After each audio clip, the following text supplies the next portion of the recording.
keadilan gender. Apakah itu gender? Apakah ia sekedar soal perempuan dan laki-laki? Ataukah cara masyarakat memberi batas siapa boleh hadir, siapa boleh absen, siapa dianggap wajar, dan siapa yang dipertanyakan? Selamat datang di channel Keadilan Gender. Inilah ruang kita untuk belajar bersama tentang keadilan gender. Pertama-tama, saya mohon izin untuk bercerita terlebih dahulu ya. Saya pernah tinggal di sebuah desa tak jauh dari perkotaan. Ketua RT-nya seorang perempuan. Sosok yang cakap dan dihormati. Namun ada satu hal yang menarik. Dalam acara tertentu, ia tidak bisa hadir. Bukan karena ia tidak mau, tetapi karena acara itu hanya untuk kepala rumah tangga laki-laki atau laki-laki sebagai kepala rumah tangga. Ketika ada kenduri warga misalnya, ibu ketua RT tersebut tidak bisa mengikuti acara. Ia berdiri di pinggir jalan dekat rumahnya, kemudian beberapa saat kemudian menerima bingkisan, bukan sebagai pemimpin dalam hari ini ketua RT, tetapi sebagai perempuan yang berada di luar ruang utama. Cerita kedua, bayangkan pengalaman lain. Seorang bapak muda, seorang profesional tinggal di desa. Suatu hari ia mengasuh anaknya berjalan-jalan di pinggir sawah. Ia ditanya oleh tetangga, "Di mana istri bapak? Mengapa bukan ibu yang mengasuh anak?" Bagi warga setempat, memang tugas mengasuh anak merupakan tugas perempuan, tugas ibu atau tugas istri. Nah, sang bapak tersebut menjawab sederhana demikian, "Ini kan anak kami berdua. Kami mengasuhnya bersama-sama atau dalam waktu tertentu bisa bergantian. Selanjutnya, hal lain lagi, boleh dikatakan ini sebuah fenomena lain di dalam kemasyarakatan." Tahun 2012 di salah satu kabupaten di Nangro, Aceh Darussalam, muncul aturan yang melarang perempuan membonceng motor dengan posisi kaki ngangkang. Padahal sejarah Indonesia mengenal Jud Nyadin, pahlawan nasional, panglima perang. Ia menunggang kuda dengan kaki ngangkang.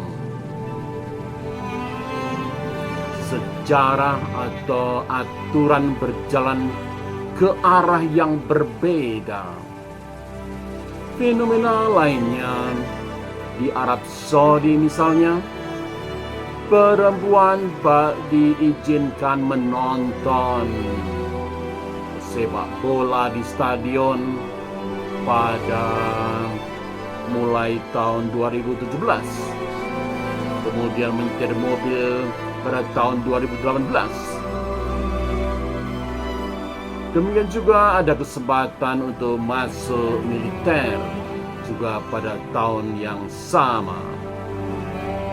Semua terjadi bukan karena kodrat berubah, tetapi karena kebijakan yang berubah, yang banyak dipengaruhi oleh kondisi sosial politik di masyarakat yang bersangkutan.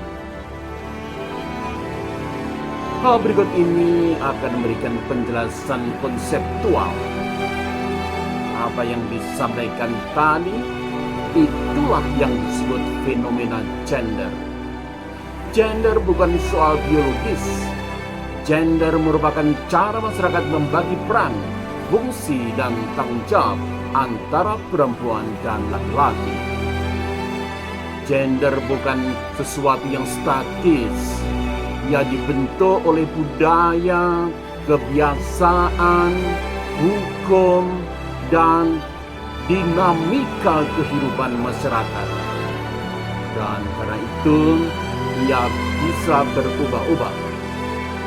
Maka pertanyaannya bukan siapa seharusnya melakukan apa, melainkan apakah pembagian itu adil, manusiawi, dan relevan untuk hari ini. Sampai di sini kita bisa bertanya, lalu apa sebenarnya yang dimaksud dengan gender itu? Gender merupakan cara berpikir dan cara mengatur perbedaan antara perempuan dan laki-laki menangani peran, fungsi, dan tanggung jawab dalam kehidupan sosial. Ia bukan kodrat biologis. Ia bukan takdir ilahi yang beku. Gender merupakan konstruksi sosial dibentuk oleh budaya, adat, keyakinan, hukum, kebijakan publik, dan kebiasaan sehari-hari. Karena dikonstruksi, gender berpotensi bersifat dinamis. Ia bisa berubah dari satu tempat ke tempat lain, dari satu zaman ke zaman lain, atau zaman berikutnya. Itulah sebabnya di satu desa, seorang perempuan bisa menjadi ketua RT, tetapi tidak boleh hadir dalam kenduri. Di tempat lain, seorang ayah mengasuh anak, namun dipertanyakan kehadirannya. Di satu wilayah, posisi duduk perempuan di motor diatur, sementara dalam sejarah perempuan justru memimpin perang. Sebagai penegasan, berbicara tentang gender bukan soal melawan laki-laki, bukan pula mengunggulkan perempuan, melainkan bertanya dengan jujur, apakah pembagian peran itu adil, masuk akal, dan memanusiakan, khususnya pada zaman ini, pada hari ini.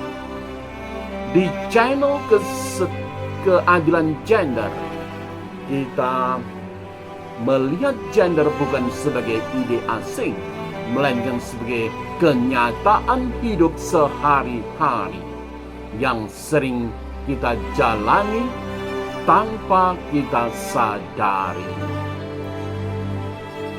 Sampai jumpa di episode berikutnya. Terima kasih. Salam sehat.